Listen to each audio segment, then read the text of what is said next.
Okay, good afternoon, everyone. I think we should start now. No time to waste.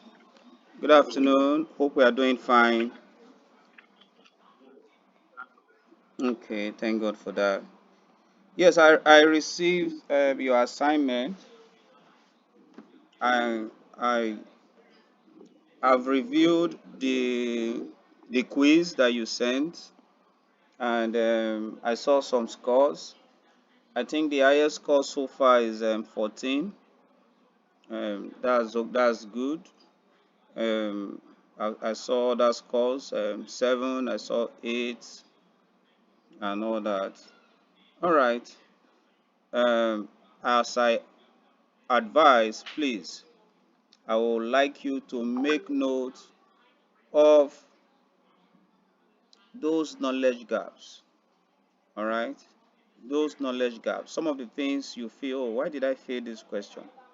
And in that question, you discover that I put some feedbacks. That is the explanation. Note it down. You can put it beside that question or beside that answer. All right.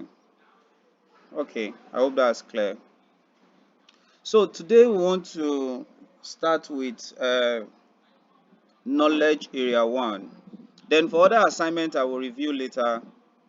All right. Yes, quickly. Godwin, yeah, quickly.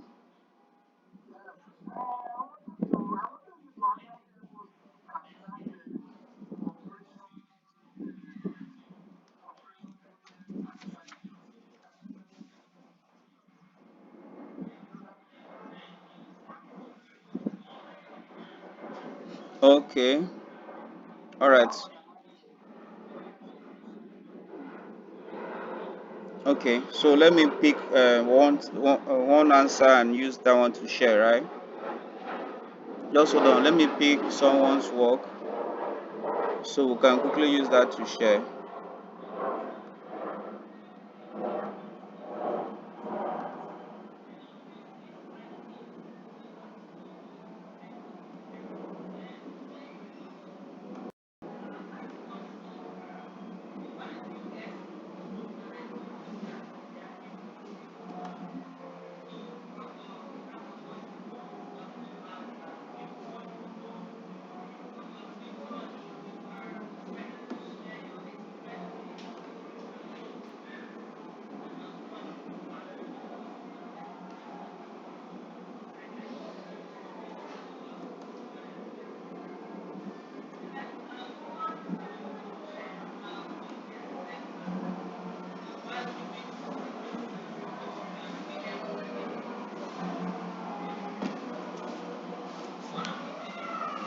All right. Can you see this on the screen, please?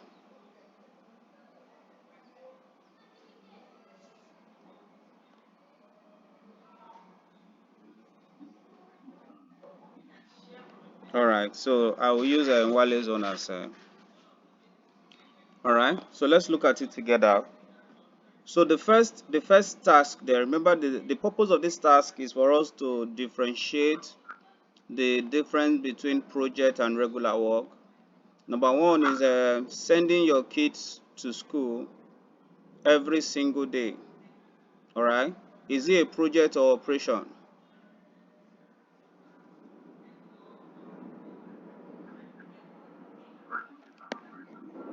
All right, so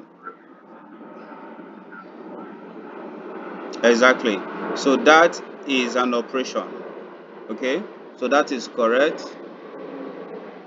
Then the other one, getting your kids admitted in a new school, is that a project or an operation? Okay, so that is also very correct. That is a project. Each of the rocket launches for putting satellite in orbit by NASA, is it a project or operation? Okay, daily publication of a news edition, is it a project or operation? Operation, because of the word is what they do every day. All right. Special news publication edition dedicated to the upcoming Olympic event? Project or operation? Project. Okay, so running standard workshop on PMP by the training organization. Is it a project or operation? Project.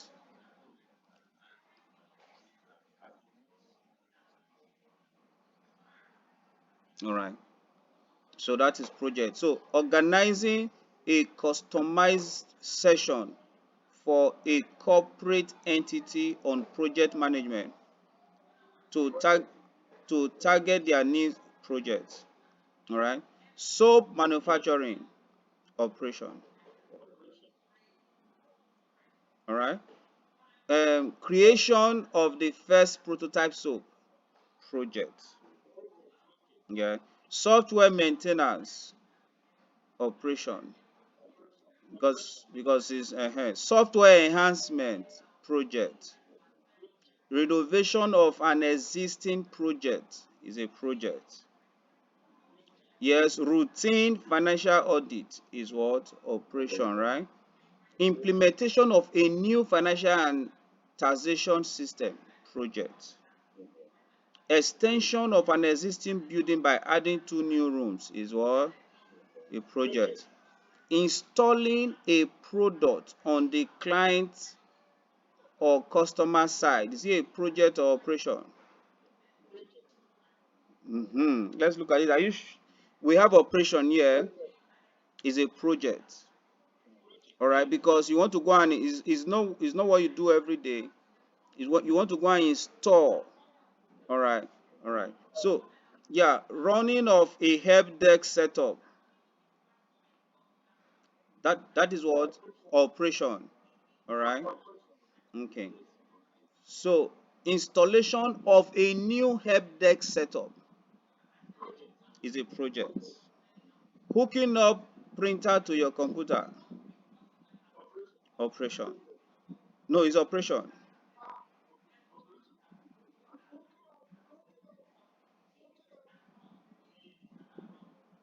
Hooking up, is it the hooking up that confused you, sir?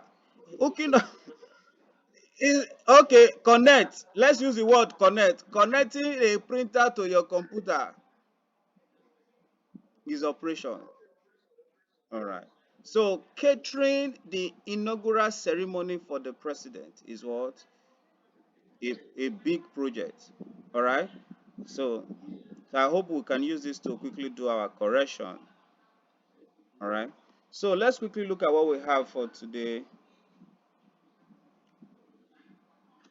So for today, we want to look at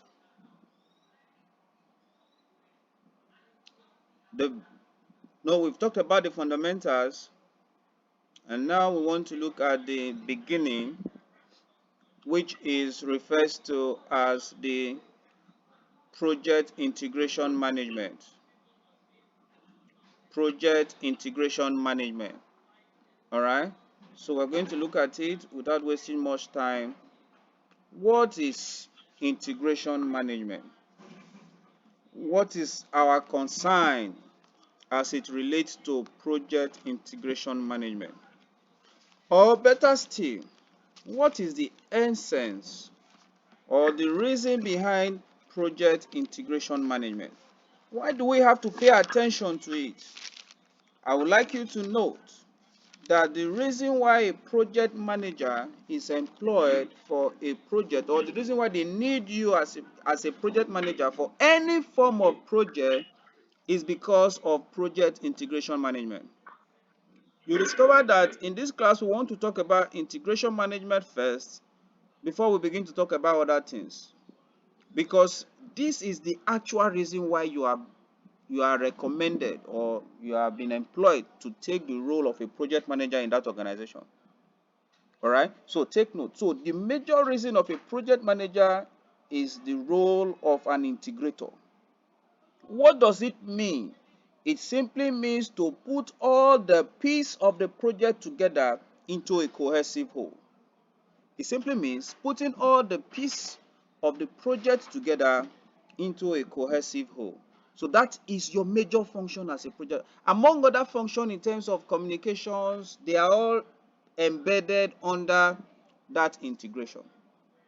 So because you look at all the different aspects, all the things that revolves around your project, the major role you are to play is to bring them together, pull them together into a cohesive whole to achieve the project goal. And that is why we must talk about project integration management. All right. So if you, like I said, it is the primary responsibility of the project manager. It is his own job to see how he puts all the pieces of the project together. By saying all the pieces of the project together, we are talking about, he will bring scope, he will talk about resources. He will talk about timing, which is schedule. He will talk about budget. He will talk about risk. He will talk about engaging stakeholders. He will talk about the communication strategy. He will talk about several things. So how you will decide to bring all those different aspects of the project together is what we refer to as what? Project integration management. So that is why you can see on our definition that project integration management is basically consigned to the project manager in respect to the fact that he is there to coordinate all aspects of the project plan. All aspects of the project plan. You can see this word, all aspects of the project plan. Now, the all aspects of the project plan includes everything that revolves around the project. Remember, we did not use the word project management plan, we said the project plan. All that revolve around the project. So he is there to coordinate all aspects, every aspect. And that is why we call it project integration management. And it is highly interactive. So what will he do? The project manager is there to identify the works of the project. You can see he is there to identify the works of the project. After he has identified the works of the project, he combines those work together, he unifies those work together into the appropriate process to achieve the result. That is what project integration management. So the project manager integrates all aspects of the project into a cohesive whole. Then we can see that there are different project management processes that can be followed. But you see that all the project management processes are in different groups, process group. So on the right, on the left, you can see processes, which are the project management processes. So for the project manager to integrate all aspects of the project, the first thing he needs to do, the first thing he needs to do is that he must start from the beginning. And part of starting from the beginning is that he would need to discuss and develop the project charter. We need to discuss and develop the project charter. And you can see the second thing he needs to do is to develop project management plan, direct and manage project work, manage project knowledge, monitor and control project work, perform integrated change control, close project or phase. So all these we will discuss one after the other in this class. Yes, Mr. Kadri, welcome to the class. Kindly put off your video and yeah, Godwin, please go on. Hello, Godwin, I can see your hand up. All right. Yes, quickly, sir.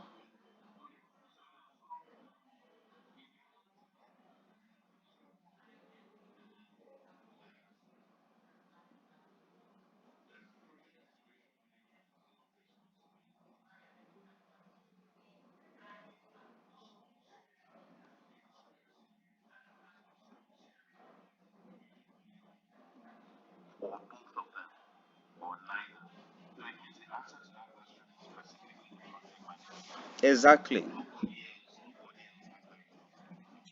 Exactly. All right. So we'll break it down. All right. So all these are the process group as it relates to project integration. Okay. So you discover, please take note, at the when we were talking about the process group, during initiating, you see that what will be done during initiating is develop project charter. During planning, develop project management plan. During executing, direct and manage project work. During executing, manage. So all this we are going to consider them one after the other. All right. So let's go on. So let's look at the first one, which is develop project charter. What is a project charter? I would like you to note that a project charter is not a project management plan. A project charter is created as an high-level document.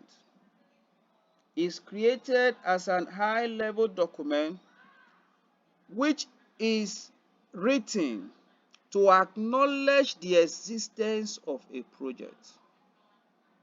And I would like you to also take note that the project charter becomes an official document when it is signed.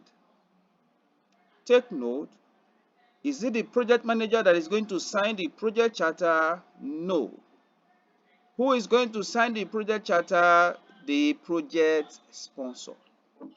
So the project charter becomes valid and authentic and operational only when it is signed by the project sponsor.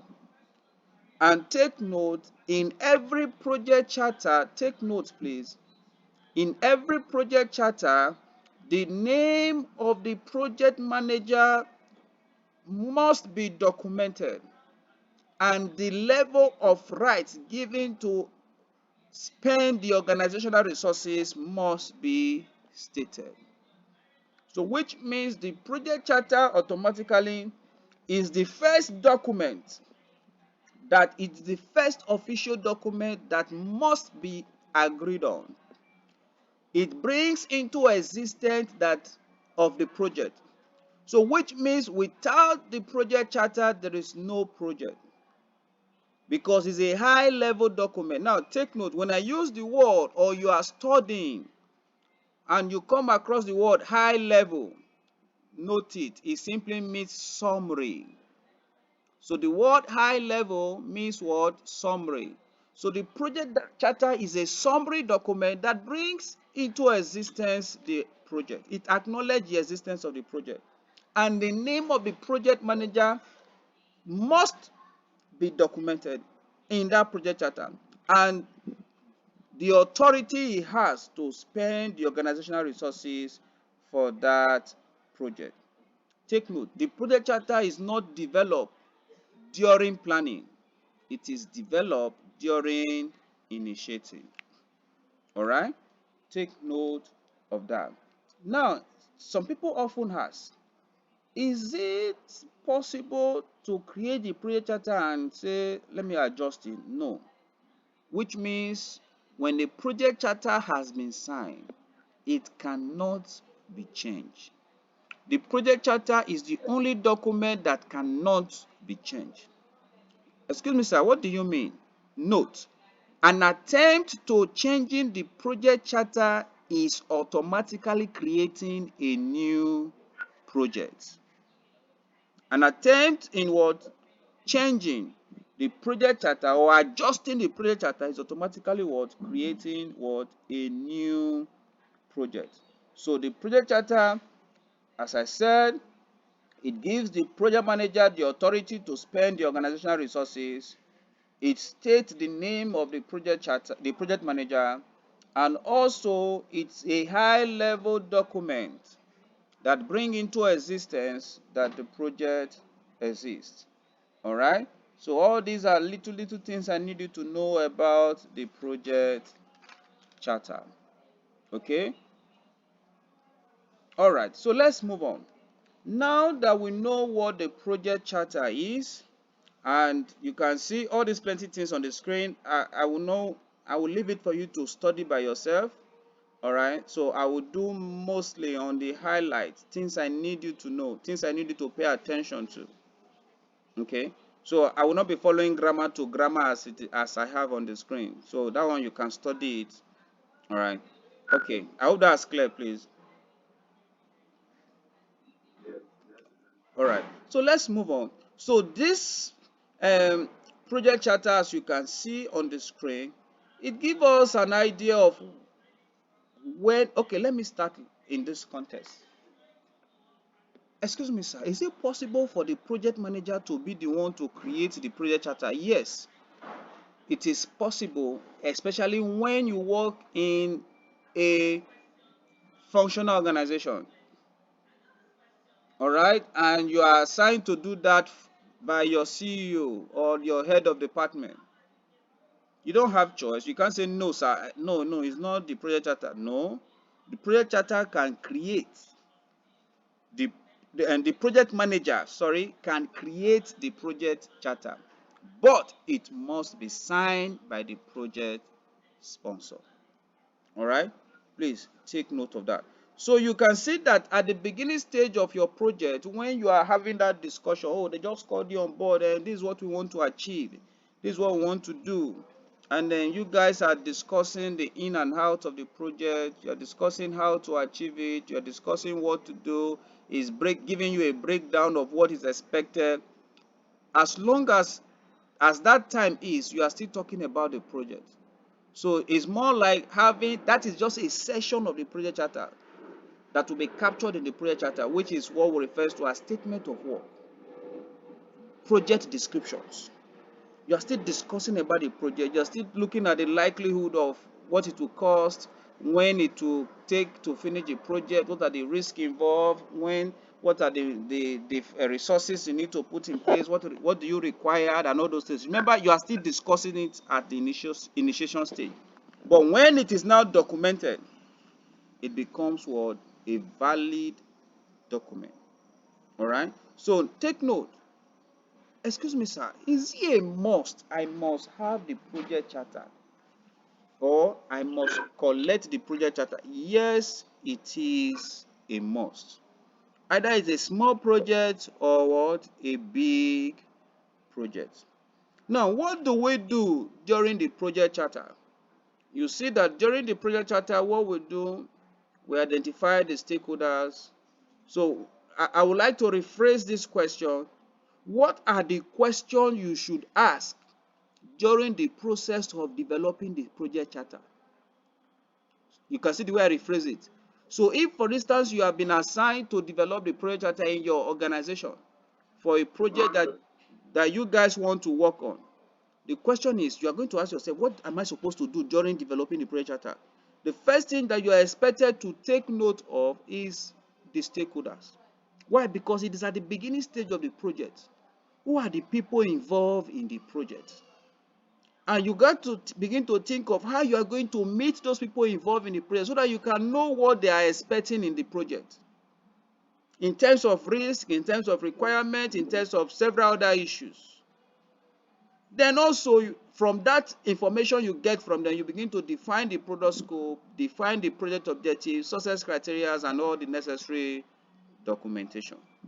All right. So you see the way I rephrase it. So because you may work in an organization, they already have a standard project charter, and all they do is just to provide you the project charter for you to go and work with. All right. So let's move on. Now, having discussed the project charter, there is what we also refer to as the ITTOs. We refer to it as input, as you can see on the screen, input, tools and techniques, and output. Please, I want you to just listen. It's simple. Excuse me, sir, do I need to memorize all these ITTOs I have found in the written document I shared with you? No. Just understand the flow. Now, what does this mean? We need to develop the project charter. And the question is, input. What do I need? Take note. Input now simply means, what are the things I need to develop this project charter? What is the information I need to be able to develop the project charter? Is called what? Input. ITTOs, what techniques, what strategy, what method, what way can I achieve developing the project charter? Tools and techniques, what do I want to achieve at the end of the day when I develop or finish developing the project charter? So you can see from the screen that what you need as input to develop the project charter is on the screen: project document, business document, agreement, number 3, enterprise environmental factors, number 4, OPA. What strategy? You can decide to use expert judgment. We're going to define each of them. Data gathering, interpersonal and team skills, meeting. And what do you want to achieve? You want to achieve a standard project charter. So you can see that under output is no longer going to be referred to as developed project charter, but it's going to be what? A project charter. So now let's look at them one after the other. What do you need? Input. So what you need, the first statement there is what? A business document. You can see. What is a business document?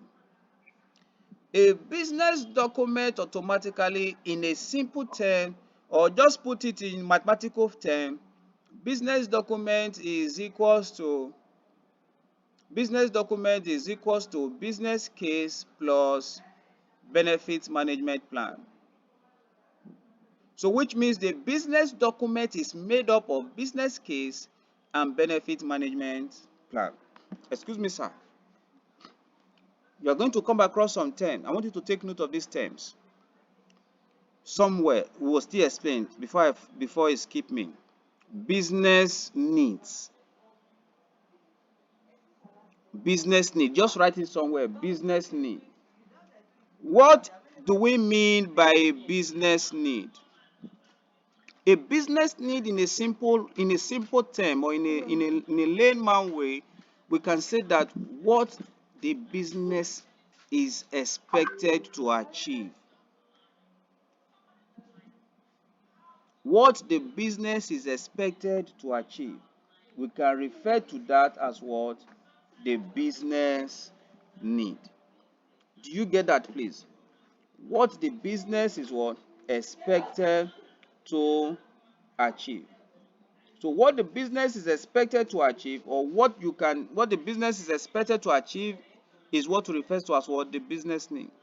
In terms of, for instance, now, remember I told you that it is very important you know about the business case of every project. Why are they embarking on that project? So the business need is equivalent to the business value. Why are they embarking on that project? What is it that they want to achieve? So that is a business need. What is the purpose of this project?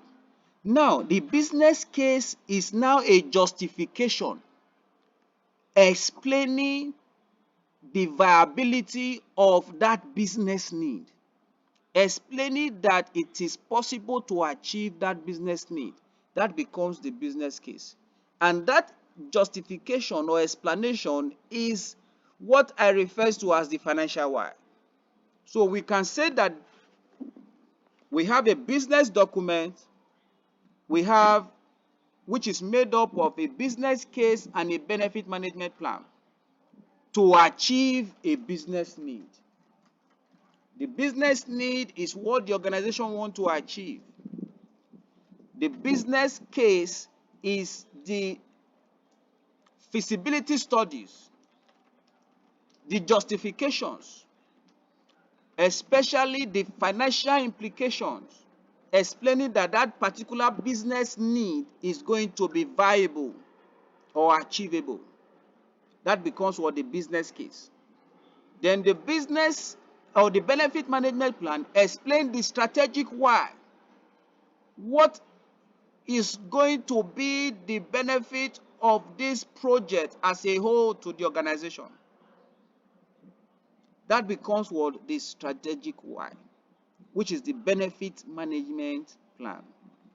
What is it we are going to achieve during and after the project? So the business case, the business document is made up of the business case and the benefit management plan to achieve the business needs. So sometimes this aspect of the project may not be done by you. It may be done by the business analyst, if the organization have a business analyst. It may be done by the product owner. It may be done by the management. If the organization have that, they are going to provide this information. That is why we refer to it as what? Input. But it's good you have an understanding of this because it will guide you when you are defining boundaries for your project. I repeat again, the business document will guide you when you are defining boundaries for your project. All right, so that is one. Then number two, agreement.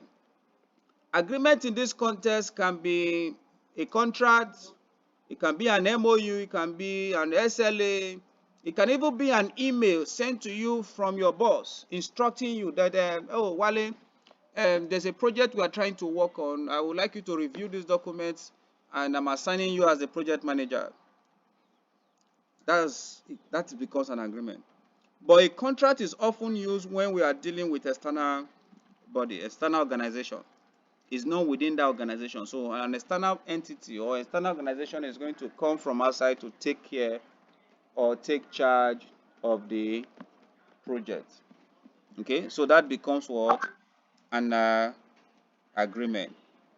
Okay, then let's look at the third one. So the third one is what we refer to as the enterprise environmental factor. Enterprise environmental factor.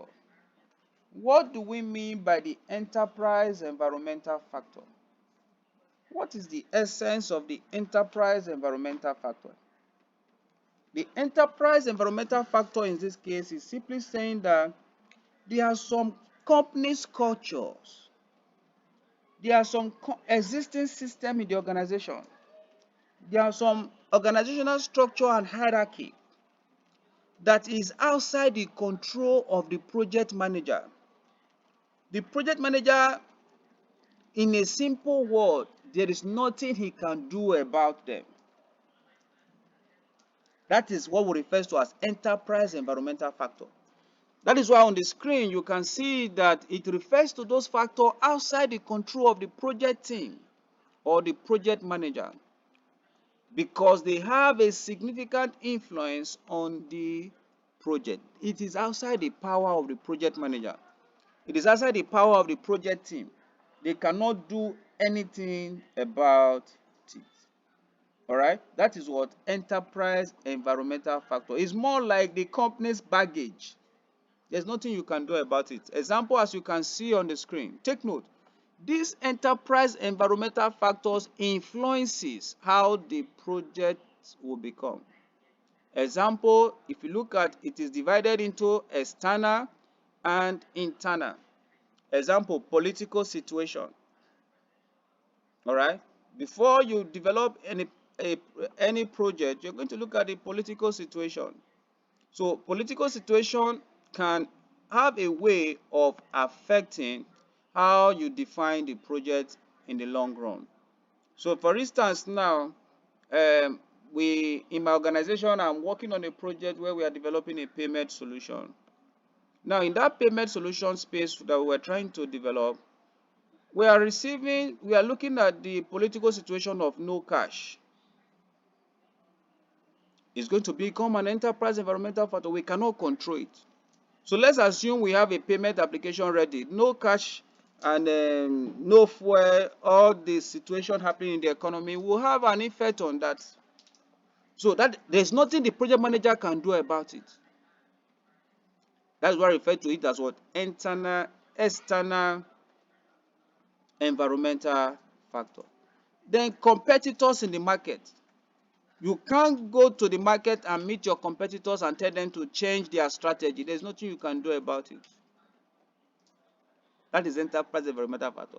Regulatory requirements. Currently in the cashless space,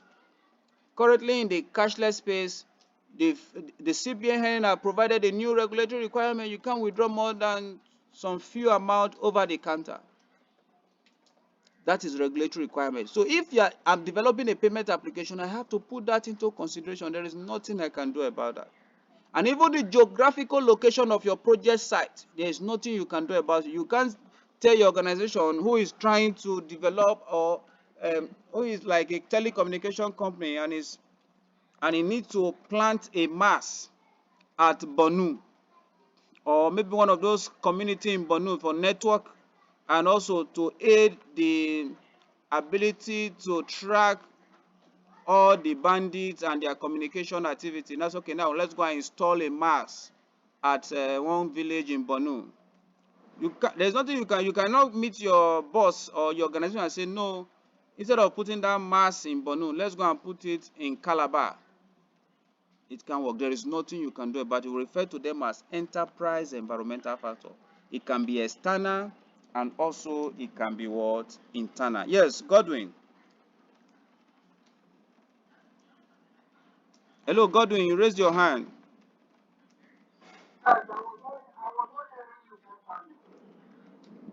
All right, that will. All right. So that is what enterprise, what environmental factor. Okay. So we also have the internal one, organizational culture, organizational structure. Like organizational culture, for example, there are some organization you go to. For instance, let's look at the bank. For example, you see their dress style, you see their model of operandi, you see the way they share their values and everything. There's nothing you can do about it. You cannot just come and tell them that you don't want this pattern.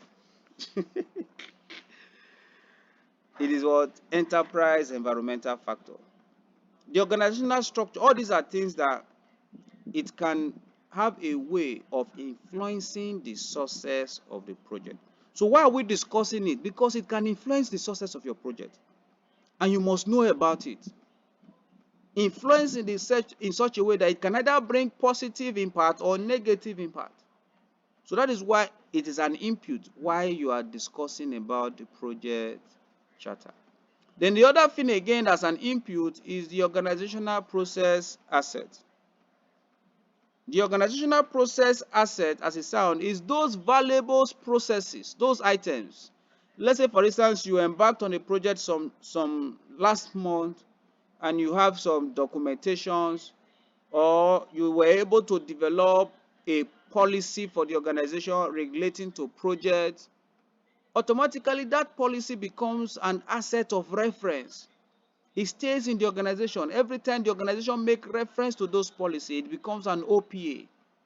Like the documentations you use for your previous project that you have archived, and you want to work on a new project that relates to that, you quickly go back to that document, it becomes an asset. That is why you see organizations that they give internal memo, they will make reference to the memo or to the policies, so and so section this and this. It is because that document becomes an OPA, is an asset to that organization. All right. So take note, all those documents can influence. So if, for instance, currently I'm working on a payment solution. If I already have a documentation on a payment solution in my previous project, you discover that it will not take me time and resources and energy to create or develop a new document for this project. Why? Because I can easily go back to my OPA and pick those information. Then under OPA, we have two categories. I would like to take note of it, but take note, what is the purpose of this OPA? Because this organizational process asset, it helps the project manager, take note, it helps the project manager to deal with existing processes, procedures, and historical information. All your historical information, all your existing processes, all your existing procedure are referred to as your OPA. That is what it does. That is why we say that, note, the OPA provides direction and guidance. Please note, OPA provides direction and guidance in planning, and helping the project benefit from past company experience. That is why you must note that the OPA provides direction and guidance in planning and helping the project benefit from past experience. All right. So now the OPA is categorized into two, which we will discuss shortly. Yes, Godwin.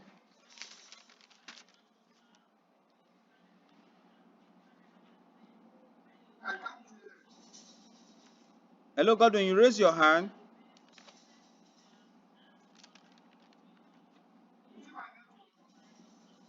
Hello, can every other person hear me clearly?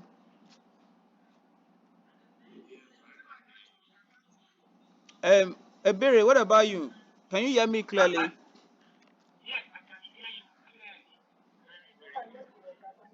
Which is your net? It should be your network. It should be your network.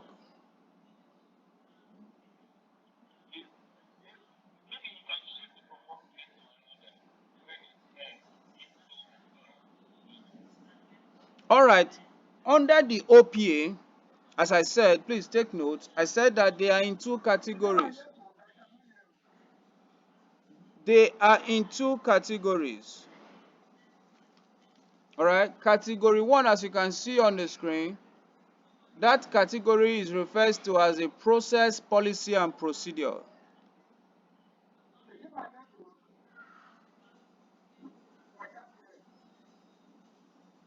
Why can't you hear? We can hear you.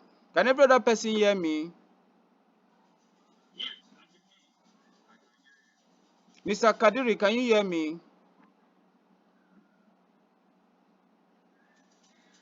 Hello, Mr. Kadiri, can you hear me? All right, thank you. Godwin, I think you should work on your network quickly.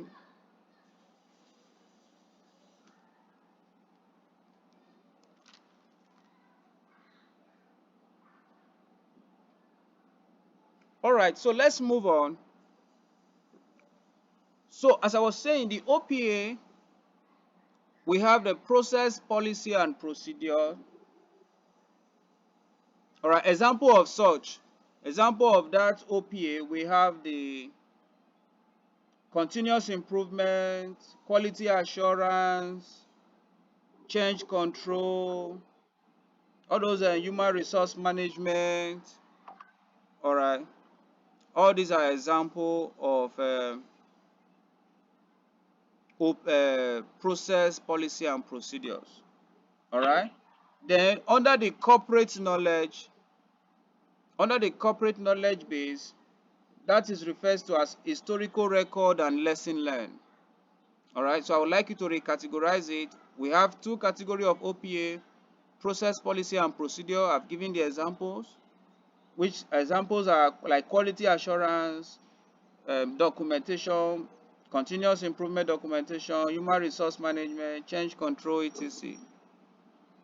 All right. So also under corporate knowledge base, we have the historical record and lesson learned.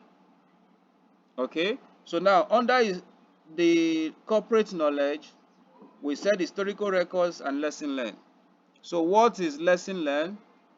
Lesson learned in this context, or historical records, let's put it first. Historical record is a record of past projects that can be used to plan and manage future projects. It is a record of past projects, that is the historical records, is a record of past projects that can be used to plan and manage future projects. Okay, so that is what the historical record. Example can be the activity registers, the WBS documentations, all the project reports. They are example of what? Historical records. The project management plan, they are example of what? Historical records. Then we have the lesson learned. So lesson learned also is refers to as the post-mortem. When we say post-mortem, we are going to ask 3 questions whenever we discuss lesson learned. As it sounds, just like asking yourself, oh, you just finished embarking on a project, you're asking yourself, oh, what did I learn from this project? What is the lesson learned? What is the outcome? Lesson learned in this context is simply refers to asking like 3 questions. Number 1, what is it that we did? What is it that we did rightly, or we did right? What is it that we did right? Number 2, what did we do wrong? What is it that we did right? What did we do wrong? And what can we do differently if given another opportunity? What can we do differently? So these 3 questions must be asked after a project has been completed. So which means lesson learned actually happens and take place after a project has been completed, or a phase of a project has been completed. After a project has been completed, or a phase of a project has been what? Completed. So what happens when a phase of a project has been completed? You do a lesson learned documentation. And by doing lesson learned documentation, you ask yourself these 3 questions. All right? That becomes what? Your lesson learned. So is that clear? All right. So let's move on. There's also what refers to as expert judgment. Expert judgment is a tool and technique. Expert judgment is what? A tool and technique. Just as it sounds. Example. Wale is into the medical field, and I'm working on a project to set up laboratory. All right. Expert judgment technique is saying that, oh, because I know Wale, who is knowledgeable, who is an expert in the medical field, so I put a call through to Wale to seek his expertise opinion regarding setting up a laboratory project. That strategy of doing that in project management, we call it expert judgment. So expert judgment is a technique used by project manager to actually seek expertise opinion from individuals or stakeholders who are experts in some application areas or in some discipline or in any industry, and you refer to them to seek knowledge, get skills and experience. What you have just done, you have done what? Expert judgment. Please, is that clear? So that strategy is a strategy for what? Expert judgment. Any question, please? No question. All right. So that is expert judgment. Then there's another technique that is referred to as data gathering technique. There's another technique referred to as data gathering technique. Just as it sounds, it is a technique that the project manager can use to gather data for the project. That is what data gathering technique. And under data gathering technique, there are several data gathering techniques that can be used by the project manager. You have brainstorming, you have interview,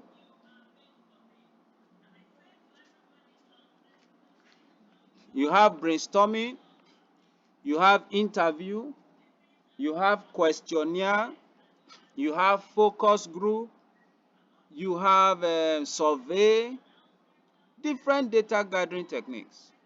Different, just to mention a few. All right, in that material I shared with you, you will see different data gathering techniques. All right, take note. Then among the data gathering techniques, so the question now is, whatever project you are embarking on, at that initiation stage of the project, you will definitely need to gather data. And that is what the concept of data gathering technique is about. So it can be in form of brainstorming. What is brainstorming? Bringing your team together and say, oh, let's look at this. Let's look at this problem. Let's discuss it. How do we go about it? Now, the concept of brainstorming, please, I want you to listen to this trick. The concept of brainstorming is to generate ideas, solutions from all the different stakeholders in one location.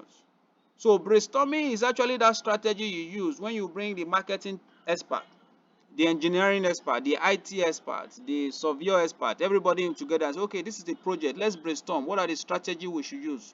And what are the requirements? What are this and that and that? You begin to generate ideas. That is brainstorming. But how is it different from a focus group? A focus group is now when you are conducting or generating idea, but it is limited to a certain knowledge gap or to a certain knowledge expert or to a certain level of stakeholders who are, like, for instance, it's okay, this project now, okay, let me discuss only with the IT experts.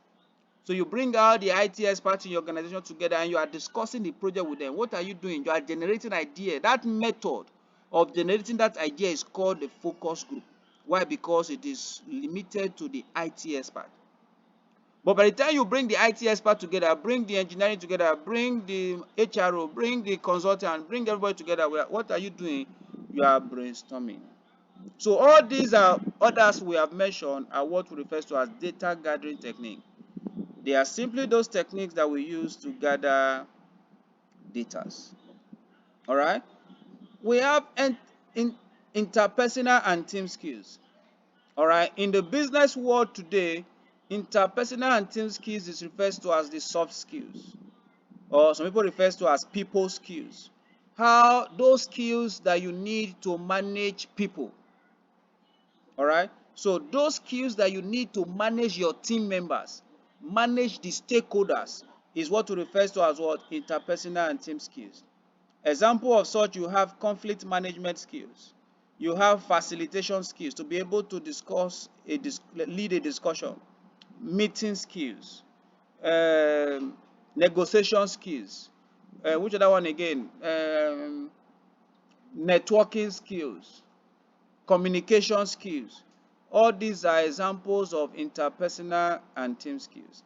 It is actually those skills that you need to lead, leadership skills that you need for dealing with your team members. All right. We also have meeting. Meeting is also a strategy used, or is a technique that can be used to exchange ideas. Is a strategy that can be used to plan for your project. It's a strategy that can be used to do several things with stakeholders in your project. All right. So this, remember, we are still discussing the project charter.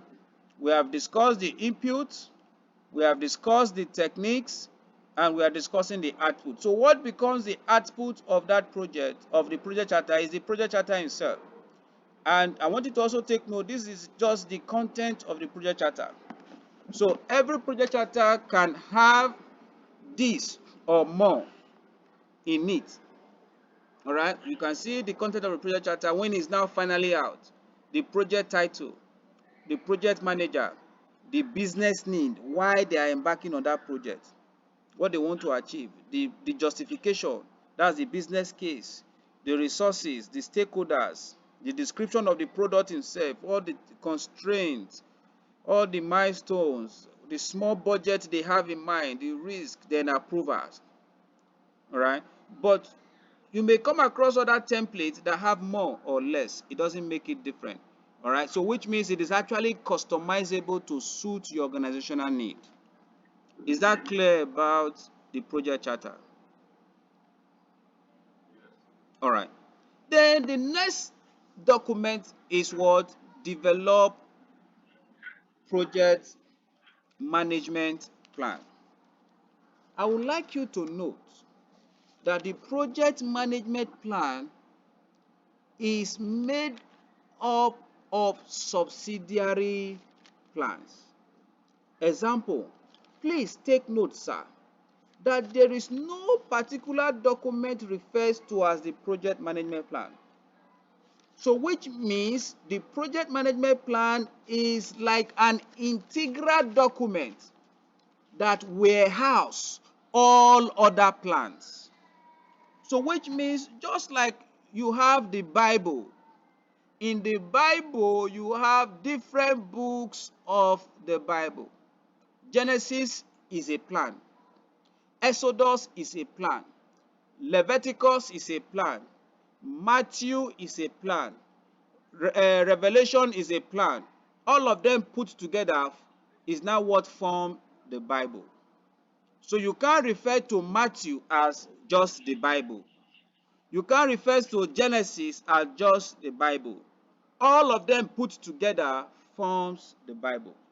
So that also explains to us that the project management plan, which is developed during the planning stage of our project, contains all the actions, all the strategies, prepare, and how you are going to coordinate all aspects of the project. So the project management plan is actually is made up, take note of that word, is made up of subsidiary plan. It consists of other plans of the project.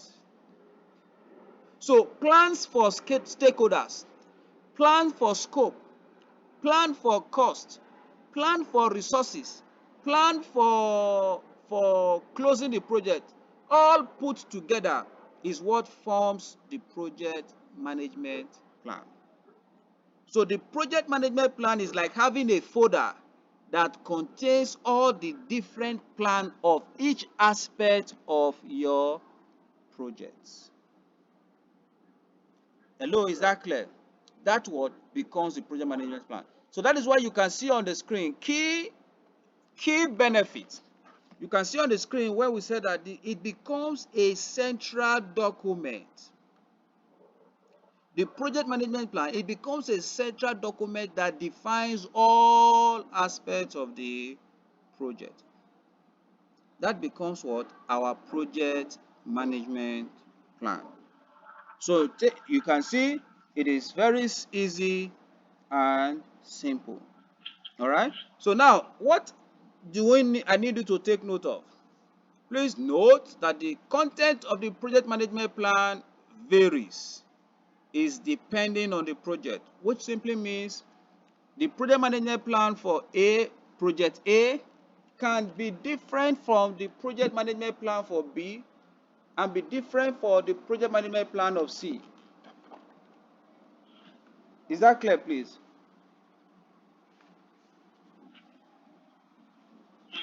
All right. So that is exactly what I need you to know. All right. So there is no standard project management plan. Okay. So all plans can be different. Okay. So there is no standard project management plan. So I'd like you to take note of that specifically. Then let's move on. Project management plan gets progressive elaboration due to change and update. You can still remember what progressive elaboration means? Hello, what is progressive elaboration? Yes, Mr. Ebere, what's progressive elaboration?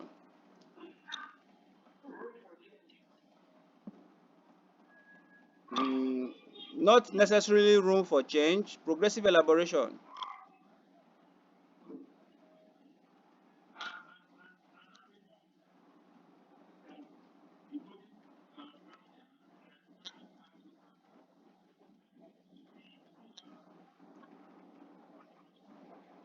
Not really. As the word sound, progressive elaboration simply means giving room to make more improvement as you keep working on the project.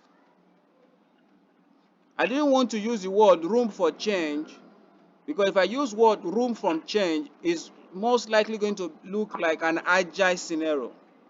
But when we say progressive elaboration, we're saying that you are given enough room to keep on building on what you have worked on. So in between, there can be changes or no changes. But there is always room to keep adding and adding to what you are doing. There's a progressive elaboration as you are moving on the project. Today you lay 2 blocks. Tomorrow you add 5 blocks, it becomes 7 blocks. Next tomorrow you add 10 blocks, it becomes 17 blocks. That is what a progressive elaboration as relates to your plan. So which means you may not necessarily finish all the plans and have a perfect plan for you to start your project. Hello, is that clear now? But you have a plan, but you give room to keep ensuring that there is improvement on that plan. Okay, now let's look at the ITTOs. For you to develop your project management plan, you can see that number one, you will need a project charter, because you see now you will need a project charter. They did not say develop project charter, so which means the output of any process ahead becomes an input to the next process. Do you get that trick now? The output of any process becomes an input to the next process. So if you look at that, our uh, process group or project management process for integration, we have develop project charter, develop project management plan, direct and manage project work. So you see that each output of a process becomes an input of the next process. So you also see repetition. All right. Then tools and techniques, you can see the repetition, expert judgment, data gathering tools, interpersonal and team skills, meeting. At the end of what do you want to achieve, the project management plan, which become the original document, the integrated document. All right. It becomes the official document that integrates or centralize what the project is all about. All right, take note. So you can see the content of the project management plan. The project management plan is made up of all subsidiary plans. You can see all the different subsidiary plans and some of these baselines. All right. So all these, the project document is not part of the project management plan. The project documents are just project documents that you can use for every project. Okay. So all these are what forms the project management plan. You can see all the subsidiary plans here. It's made up of scope management plan, requirement management plan, schedule management plan, cost management, all the different plans for each aspect of your project put together forms the project management plan. Yes, Godwin, go on.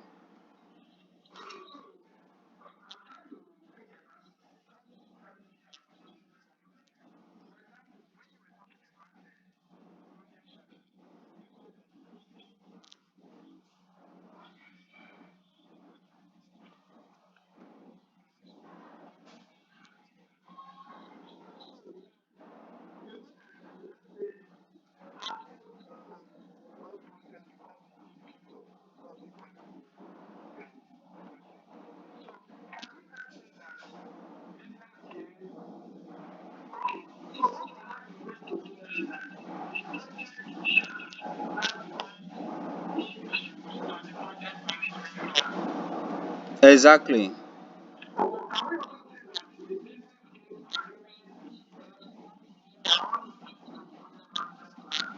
You can say that you can also see them repeated here. You can see that the input OPA, EEF, and the project charter. All right. It just like when you say input, um, uh, you fry, let's say the chicken that you fry with maggi and all the sauce. All right. So the maggi, the salt, all the condiment put in the chicken to fry, to get it cooked and fry, is to create the project management plan. Now you want to now serve and prepare the jollof rice. The chicken you have fried already, which is cooked, becomes an input to the jollof rice you want to serve. You feel that one? So you will not say in the jollof rice now you need salt, you need maggi, you need everything.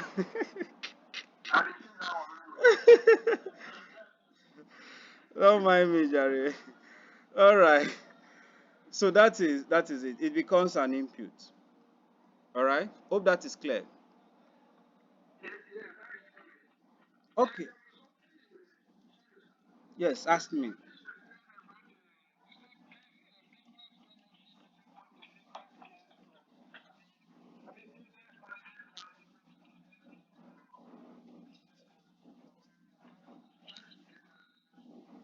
Yes. Can somebody help us with that, please?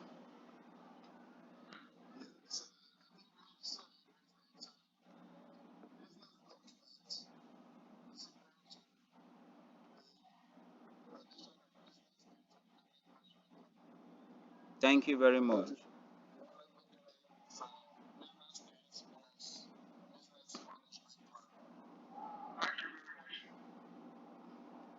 All right. Thank you. So let's move on. So the next thing we'll discuss now, after you have planned, remember now is more like we are summarizing all the activities you will do in the project under integration. Because under integration, that is your core purpose of being in that project. So we are discussed now that the first thing you should do when you are initiating is to make sure you have your project charter. And we said to have your project charter, you must discuss and find out the individuals, the people involved in the project, which are your stakeholders. All right. Now, in this case, the second step is now to start to plan. And remember, when we now said planning, we said it is now a central document that contains all the different plans. Please, sir, take note. When we talk about planning, it is not the project manager that does the planning of a project alone. Please take note. In the real business world, it is not expected, technically, to succeed in managing your project well. Don't even try to show Superman by sitting down to plan your project alone. Bring your team members into it. The reason is because when you bring them into it, you get a buy-in. And that buy-in signifies that they will be committed to ensure that the project is achieved. And that brings us to this process 3, direct and manage project work. It is not the project manager that does the physical work in the project, it is the team. So if you bring your team into the plans from the beginning, they buy it. Then when it comes to this process of directing and manage project work, they do the work effortlessly because they have an understanding of the plan. So what do you do in this case of direct and manage? You are to lead, provide leadership, provide guidance on how the project should go based on the plan. But you are not to do the physical work. Do you get it now? Based on the plan. So direct and manage project work, you are providing what? Leadership. You are providing what? Leadership. Strictly what? Based on the plan. All right? And what also happened under direct and manage what? Implementation of approved changes to achieve the project objective. So while you are directing and manage project work, it is possible that the team members performing the work are making mistake or misinterpreting the plan or deviating from the plan. Because the person have deviated from the plan, you have to correct it. So when you now correct it, you come back and implement it under direct and manage project work. So take note, the direct and manage project work, it is simply that process where we execute our project work in accordance with the plan, following the processes and ensuring that everything we have detailed out in the plan is what we are following. So, but what you do here is to provide leadership. You are not the one doing the physical work. All right, please take note. What happens under direct and manage project work is that number one, the project team, the people doing the work, will definitely complete the work. They will perform those activities that you have agreed to do during planning. That's number one. At the end, when they perform that activity, it will now bring to a creation of project deliverable. which becomes something you can see. If, for instance, is a physical building project, for example, and part of the project activity is that they will clear the land, dig foundation, no, clear the land, do mapping, dig foundation. All these are just the project activities now. Now they are going to perform that project activity. So if they perform that project activity, you are going to have a project deliverable, which means at the end of the day, it's most likely to have a deliverable of they've cleared the land, they did mapping, and they've dug foundation. That becomes a project deliverable. So deliverable in this context simply means a unique outcome or a verifiable outcome, a unique result, or a most likely a verifiable unique outcome. It becomes what? Deliverable. So you cannot see it. Oh, they've actually cleared the land, they did mapping, and they actually did foundation. So all these are the things that happen during the direct and managed project work.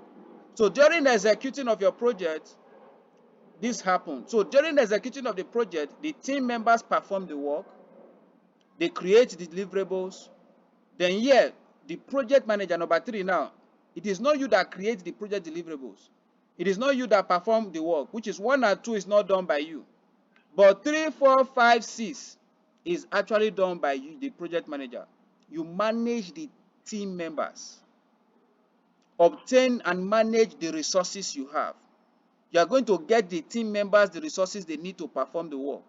You are going to manage the suppliers, the vendors you are bringing on board. You are going to also manage stakeholders by providing reports and all the necessary information they need. Follow the project plan and ensuring that all the unplanned activities are not permitted,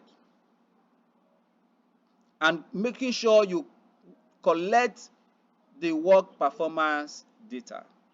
So you can see that activity 1 and 2 under execution is not done by you. You are providing leadership. What are those leadership activities? You are directing, you are providing guidance, you are managing the team, you are managing the resources, you are managing the suppliers, you are managing the stakeholders, you are ensuring that we follow the plan, and you are making sure that no unplanned activities, take note, unplanned activities are allowed. That's why in this context you see the unplanned activities are managed by the project manager. You make sure no unplanned activities are allowed, and the work performance data are collected and what? Communicated. Work performance data in this context simply means the information from the project, the raw information from the project. All right, we will deal with it when we get to that stage. I also have a slide for that. Then what also happened in this context of, please take note, what also happened during executing our project is that there is possibility that there is a deviation in our project. And when that deviation occurs and we want to make that change, what should the project manager do? There are 3 categories of action that the project manager can take, and it falls into 3 different instances. Please, I would like you to take note. I will not follow the definition. I want you to know the instance of each of those actions. If we are performing an activity in a project, we said clear the land, do the mapping, and dig foundation. They cleared the land, and while carrying out the mapping did not conform to how we planned it. Where we said take 5 measurements, you take 15 measurements, or you took 7 measurements, you took 8 measurements, all right, which means there's a deviation from the plan. In that case, and I discovered that deviation, what can I do? There are 3 possible actions that you, the project manager, can take, which can either be a corrective action, a preventive action, or a defect repair action. Now, if you look at this definition on the screen, it's correct. All right? But what I want to talk about, so that for the purpose of exam, is at what instance should I take this particular action? Please listen carefully.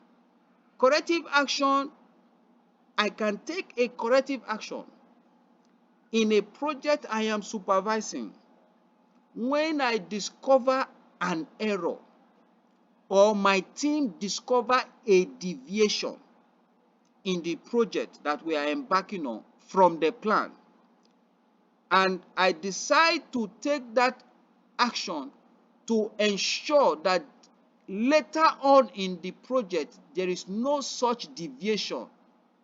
What I have done is what? A corrective action. The key word in that explanation is that the project manager or the team discover that they have made an error or they have deviated from the plan, and he now decide to say, okay,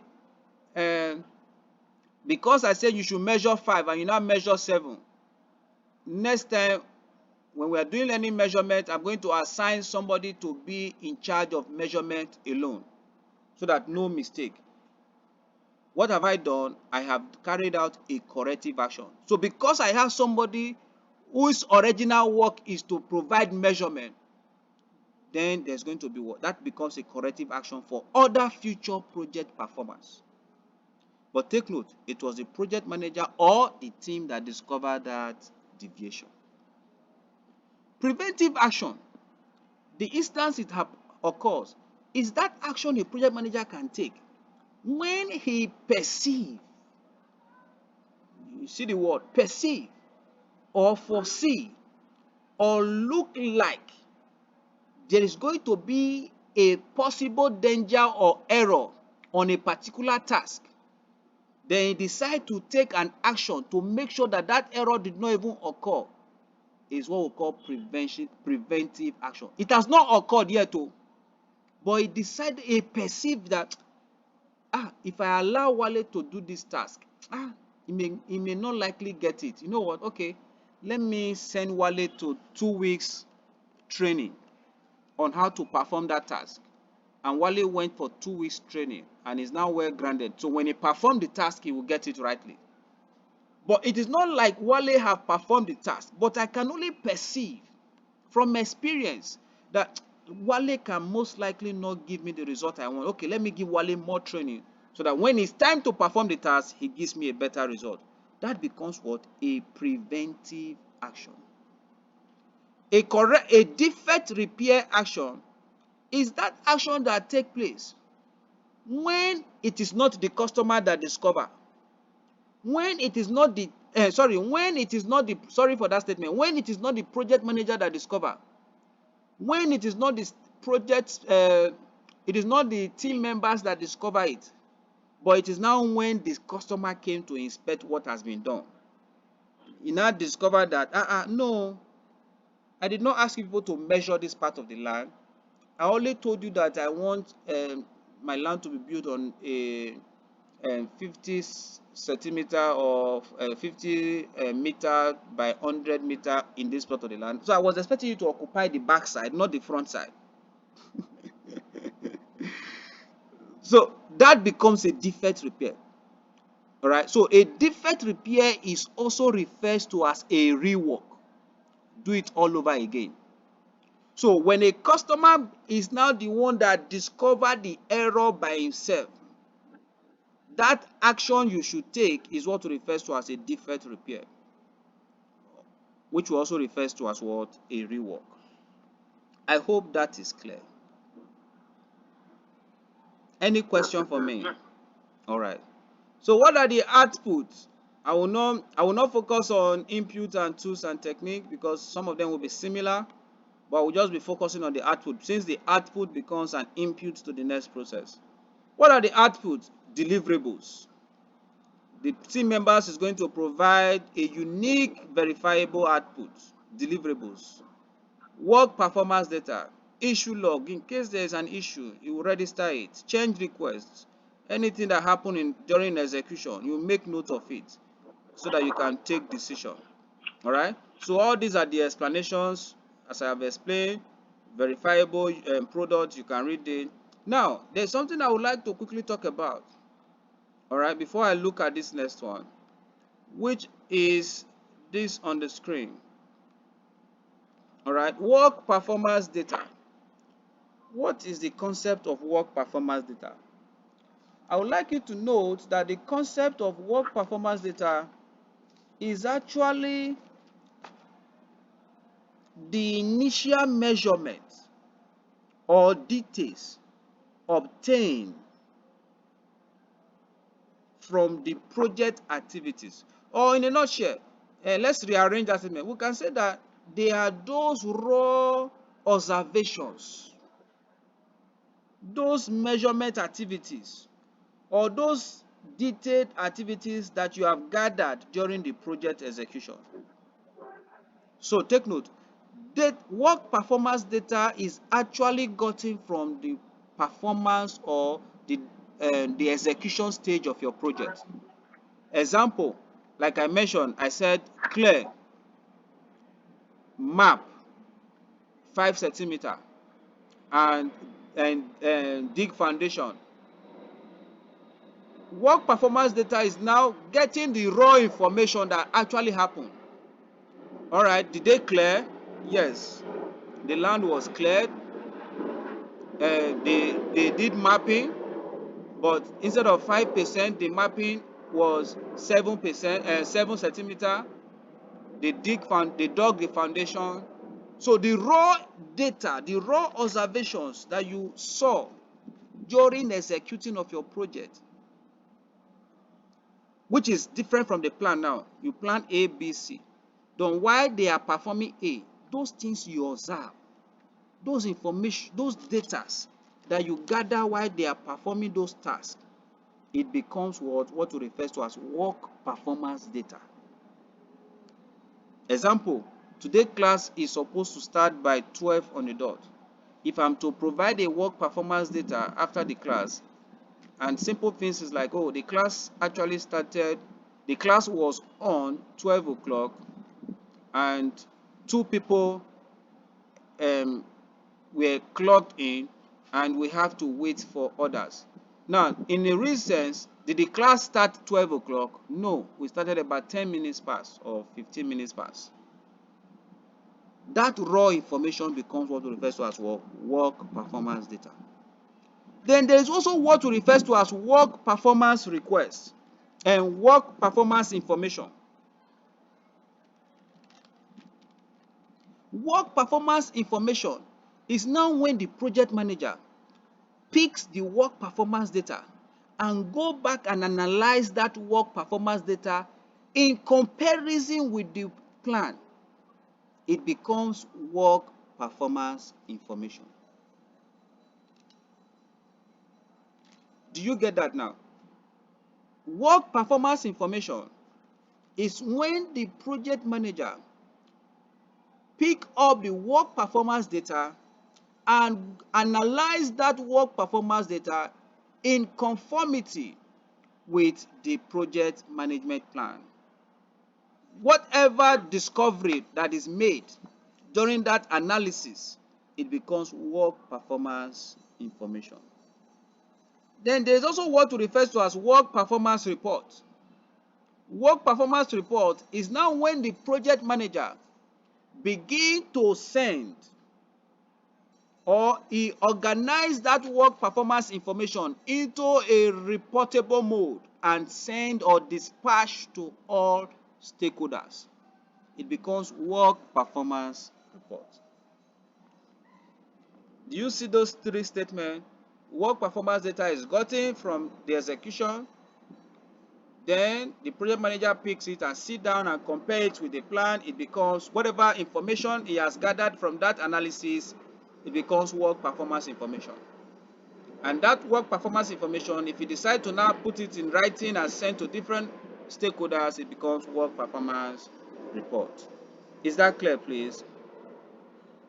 Yes. All right. Mr. Berry, is that clear?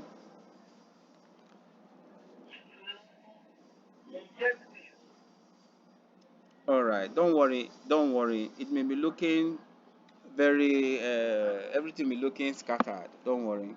Can you just touch on that which work performance data? Just maybe a little bit. All right. So what aspect of the work performance data? Let me ask you, what is work performance data? From what I have said, if uh, Godwin should ask you, Mr. Berry, what is work performance data? What can you say?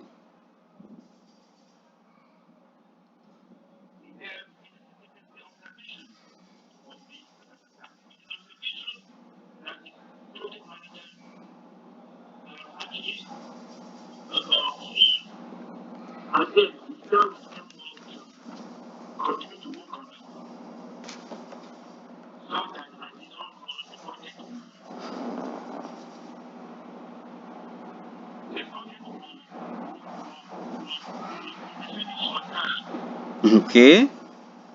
All right.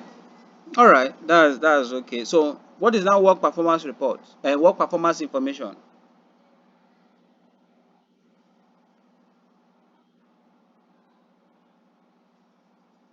Hello, Mr. Berry. What is now work performance information?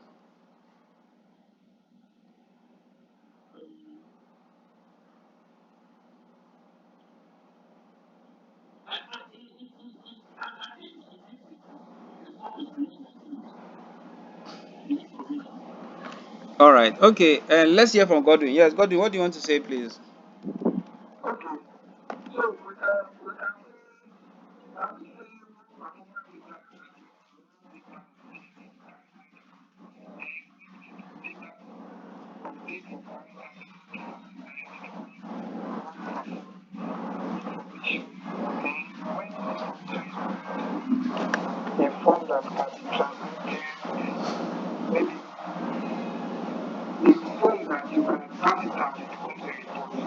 Exactly.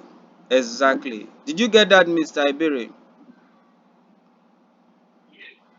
All right. Yes. Wale, can I hear you?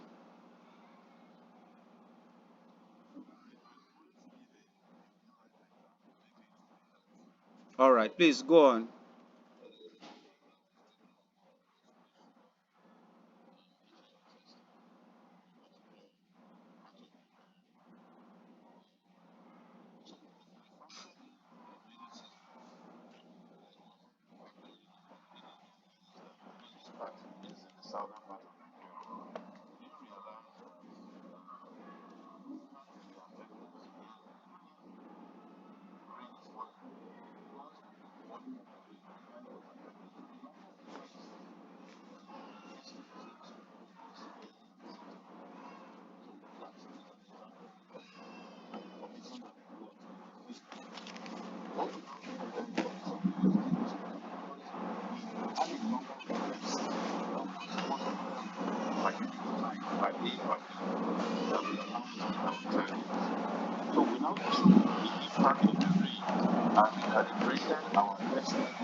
Thank you very much. Is that clear?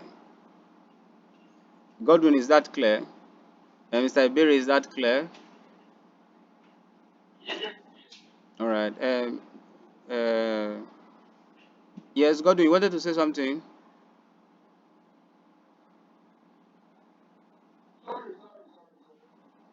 All right. Okay. So that's very important because the work performance data actually helps the organization to take valid decisions.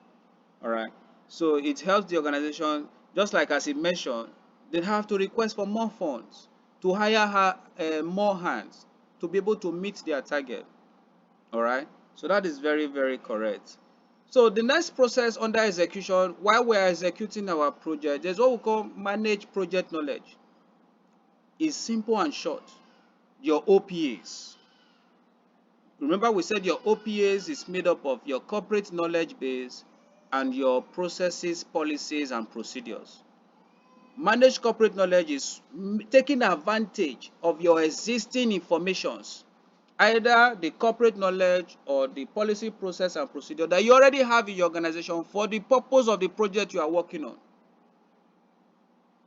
So that is why we said that in the definition, this involves using existing knowledge or whatever we have done before in the previous project and use that information quickly to buy time and implement it in our current project. So during the execution, it is possible you may have some past projects you've worked on. There are some information like you are doing risk analysis. You did risk analysis just like as Wale said, all right. You did not factor in rainfall, and now rainfall has bring about some negative impacts to your result. All right. So with this experience, that has been captured, documented, and saved in the organization. So let's say 2 years later, they need to embark on that project. Wale can easily go back to that documentation and make reference to the conclusion or recommendation from that documentation as a guide on the current project he is working on. That is because what you are managing project knowledge, either the existing ones that you have in the project or the one you are currently generating in the project. All right. So this can be seen in two categories. It can be the explicit knowledge or the tacit knowledge. What is the explicit knowledge? The explicit knowledge in this context is those knowledge that you have that is very easy to communicate. We call it explicit. You can easily communicate those knowledge either through words, through pictures, through symbols. Example is the lesson learned documentation from a previous project. You can easily pick it up and communicate it. It becomes easy. Or probably you are generating a new knowledge as a result of the project you are working on. Explicit knowledge is saying that it is that type of knowledge that becomes easy for you to communicate by using the word symbol. But tacit knowledge is totally different because in this context, it is difficult to communicate, especially those knowledge that is tied to emotions, that is tied to personal belief, that is tied to culture. Some knowledge is tied to background. It becomes difficult to express. It becomes difficult to communicate. That is what we refer to as tacit knowledge. And in the context of tacit knowledge, that can only be achieved when you have a project manager that possess a trustworthy character. So peradventure you have in your team somebody who is very knowledgeable, who is very skilled, who is very experienced, but he find it difficult to express his knowledge. He find it difficult to share his knowledge with your team member. Find out that person may fall under the tacit knowledge group. And in that kind of place, for you as a project manager to benefit from that knowledge on your current project is to show some level of trustworthiness. That is the only method that can make such people to bring out their knowledge. There are some people that have knowledge and they are afraid because of they have low self-esteem. Oh, if I say this now, you may think I am not correct, or you may not want. I have seen several team members. They'll just keep quiet, but they have a lot of knowledge that you need to tap on to ensure your project achieves success. But they are quiet. So how do you go the extra mile to tap from that knowledge? Is your ability to show some level of trustworthiness. All right. So if you look at the output of this, you can still see making reference to the lesson learned. All right. And I told you that there are three questions. as it relates to lesson learned. And I also told you when lesson learned is conducted. It can either be at the end of the entire project or at the end of a phase of a project. We can do what? A lesson learned. All right? Please take note of that. Then, there's another process after executing. There's a process called monitoring and controlling. Monitoring and controlling is that process where you check, you cross-check, you recheck. Now, what are you checking? Take note. In a simpler way of um, explanation, please, this is where the key explanation is. I want you to take this as decoding. I want you to decode this. All right? Monitoring and controlling, they are different. As remember, we are looking at integration, and we said that under integration we have the project management plan, and we said under integration we are unifying all the different plans together, and under project management plan we have different management plan. So all the different aspects of the project, you have to follow through the processes. So under the monitoring and control process, so which means, take note please, which means all the different aspects of the project, we have initiate, plan, execute, monitoring, and controlling. So now, all the different aspects of the project where you may most likely carry out monitoring and controlling, take note, when we talk about monitoring and controlling, this is how it is done. The one I shaded with yellow, it is how you do it. So by definition, we can say that monitoring and controlling is the process of tracking, reviewing, reporting the progress of work, performance to see that we are meeting the plan and all that and all that. That is definition for you to worry about. But the how for you to carry out monitoring and controlling is this. When you compare actual in this context means the current work you have done or that you are still doing with the plan. After execution, you monitor and control. All right? Or it may most likely be that during executing, you are also monitoring and controlling, depending on the nature of project. Now, if that is the case, how you are comparing actual, what we are doing, or what has been done with what we plan to do. It can either bring to alignment or bring to deviation. And remember, that deviation automatically becomes the 3 actions I explained earlier that you can take out. Can you remember? So if, for instance, during your monitoring and controlling, you check your actual and your plan, and you now discover there's a variance, then you can either take any of those 3 decisions. Either to take out a corrective action, or a preventive action, or a defect repair. All right? Please take note. Monitoring and controlling, this is how you do it. You compare what you have done or what you are doing with what you plan to do.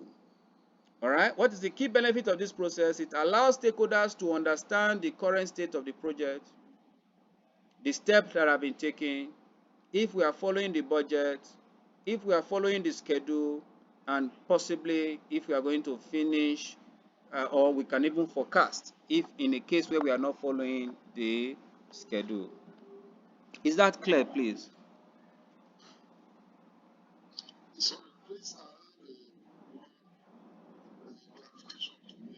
Okay, sir.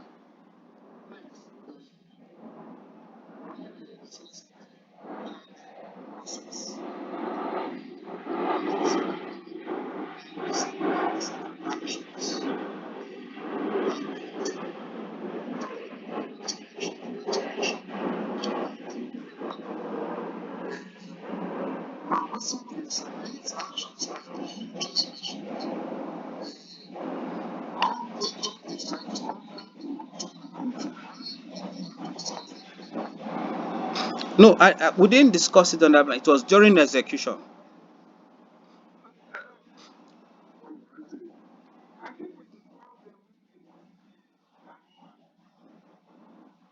Yes, and that is under execution. All right. So direct and managed project work is under execution. All right.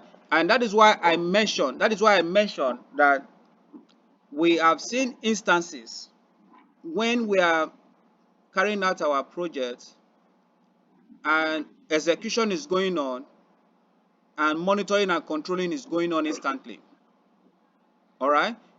Remember, you are not the one that performed the task.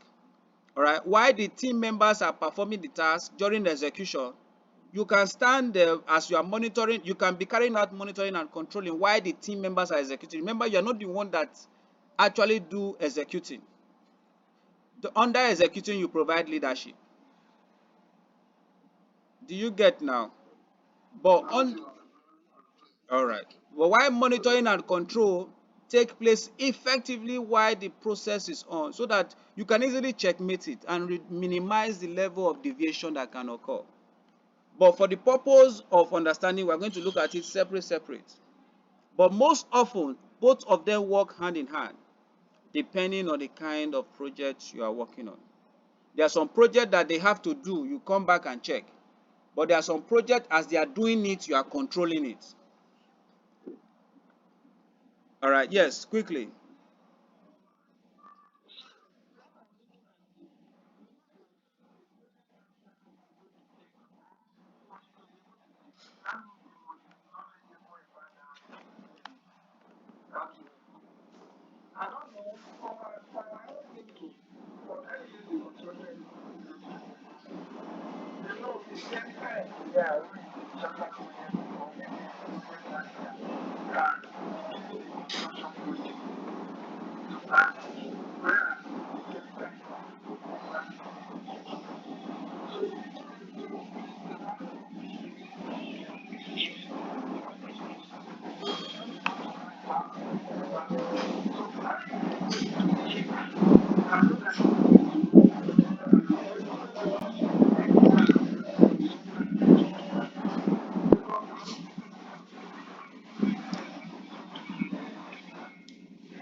All right, that is very simple. That is why I told you during the planning that if I am in a chemical engineering department or I'm in a chemical engineering specialist and I'm doing project under construction, all right, for example, and I also mentioned in this class that when you are planning, the project manager on no account must he plan on his own. I said that he must plan with the team. Why? So that he can get buy-in. We will still explain that in more detailed terms. And I also said that the reason why he should do that so that he will have their support and everything will go smoothly. So in that process of interacting with the team members who are going to perform the work, he is expected to develop different criteria of measuring success.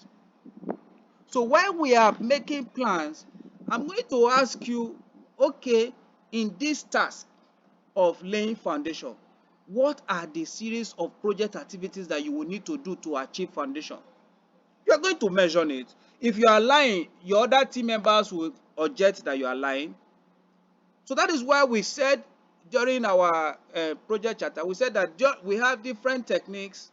We have expert judgment, we have interpersonal skill, data gathering, and we have meetings. I can decide to use meeting, call all the team members together, all of us sit down, and I ask you who is an expert in construction.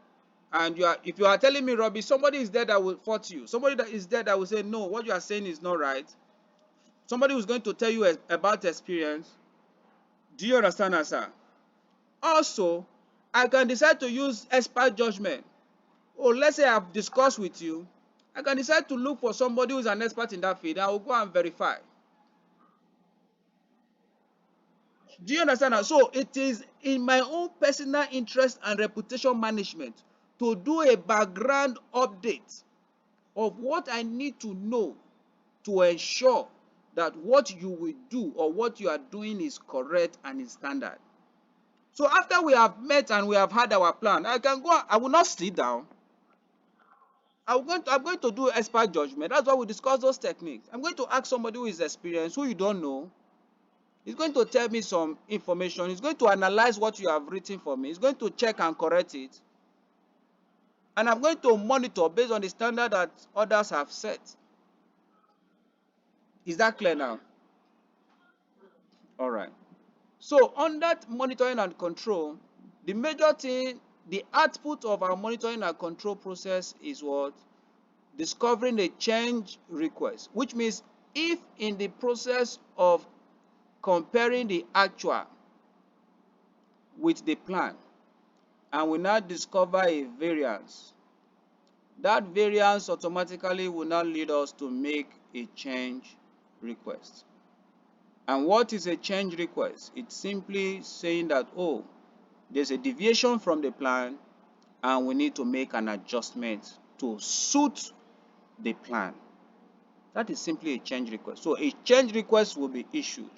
All right. So it becomes an output to make change request. Now, I also mentioned that when a change request is approved, implementation takes place under what? Direct and manage project work.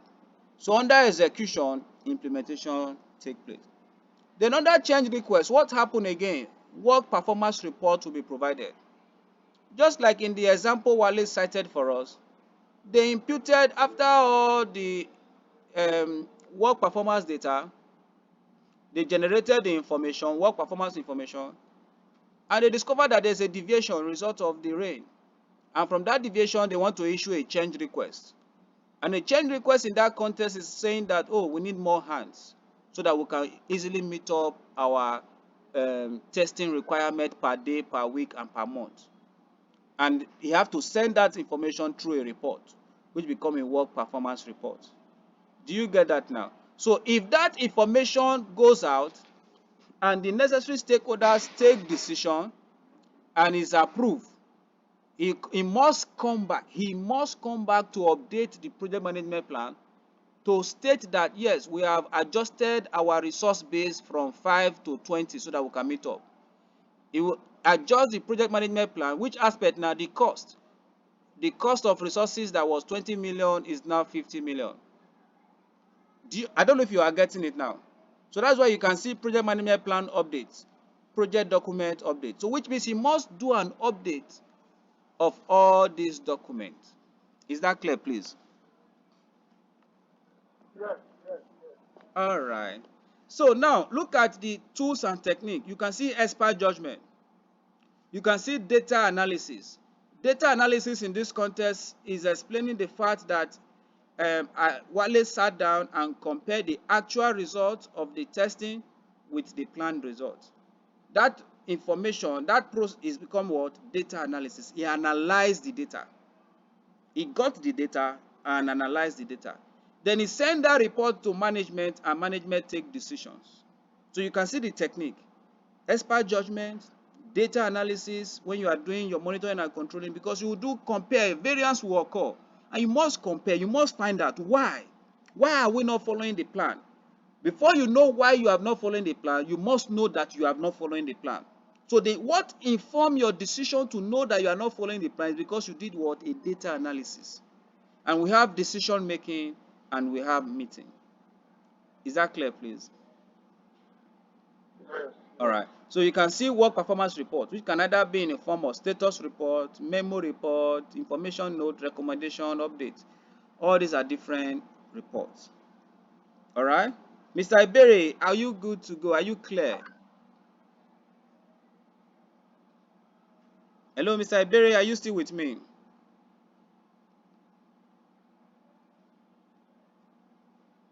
Hello, Mr. Iberi, are you still there? Oh, has Mr. Iberi slept off? Yes, yes, yes, yes, I can hear you. Are, Yes, are you I'm still here. are you sure you've not slept off, sir? Should we on video?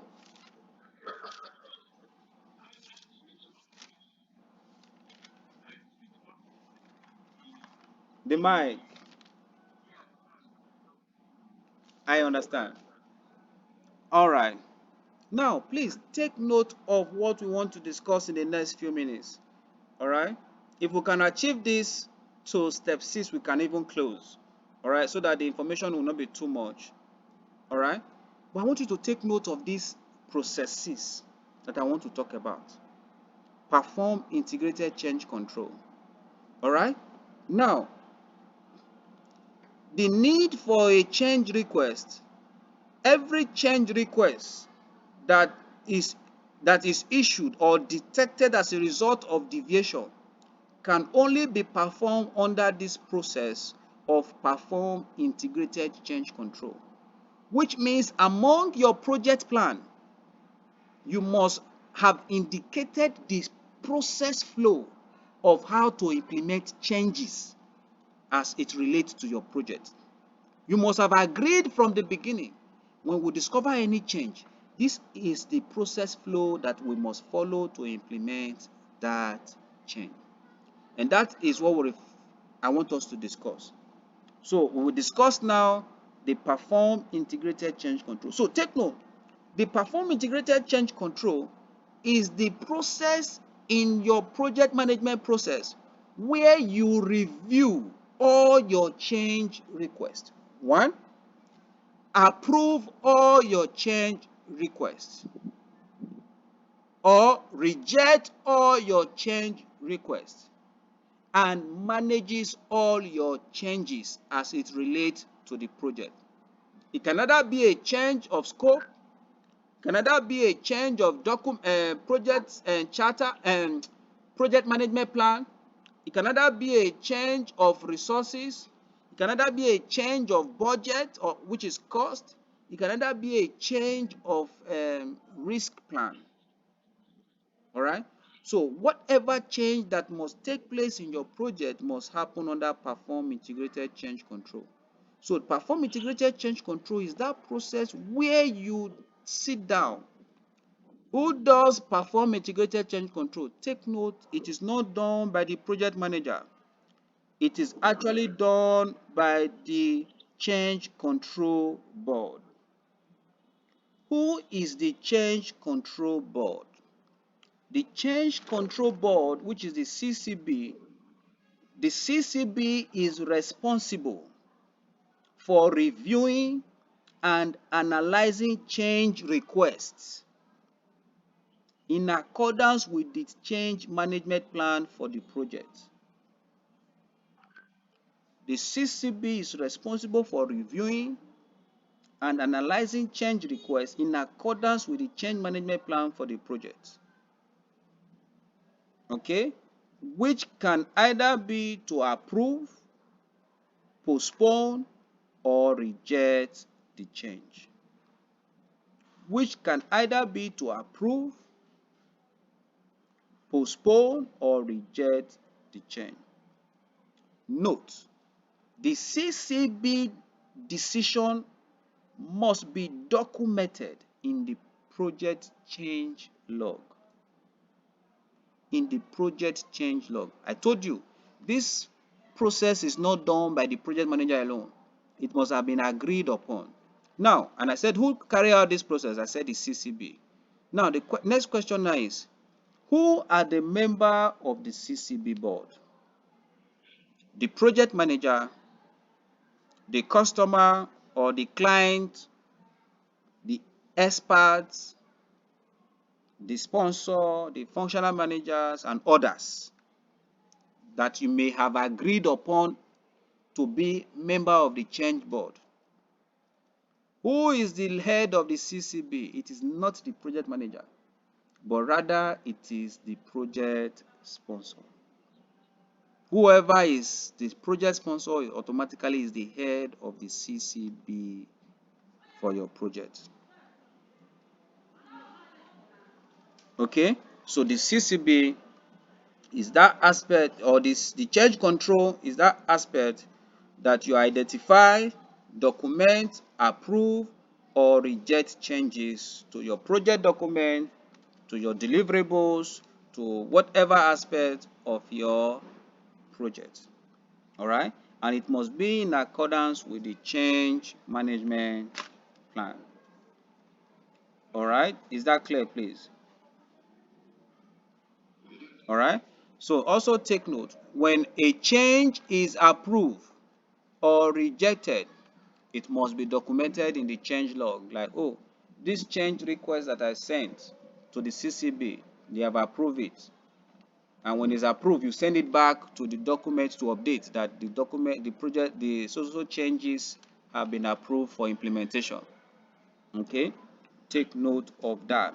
And I also mentioned that that can only be implemented under what? The direct and manage project work. So whatever approval we get on this process would take place during the will be implemented under the direct and manage project work, which is simply saying that it will take place under what? Execution of our project.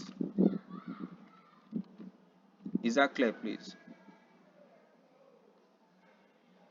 Excuse me. Yes, go on. Go on.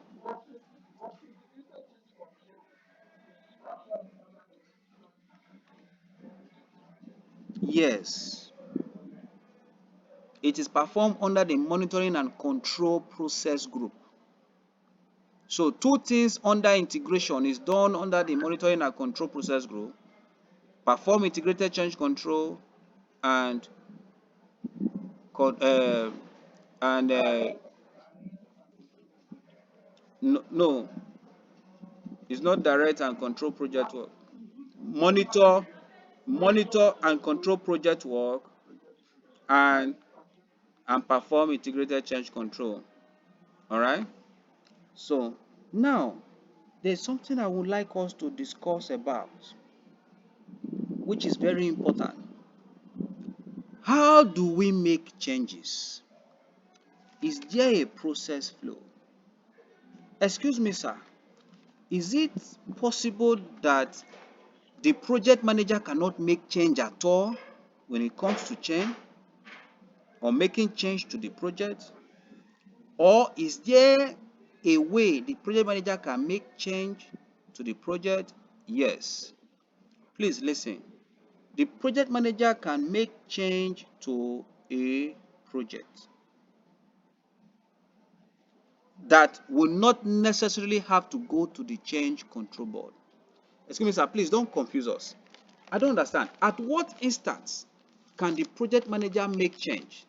And at what instance can that change request go to the change control board for them to eventually take the decision?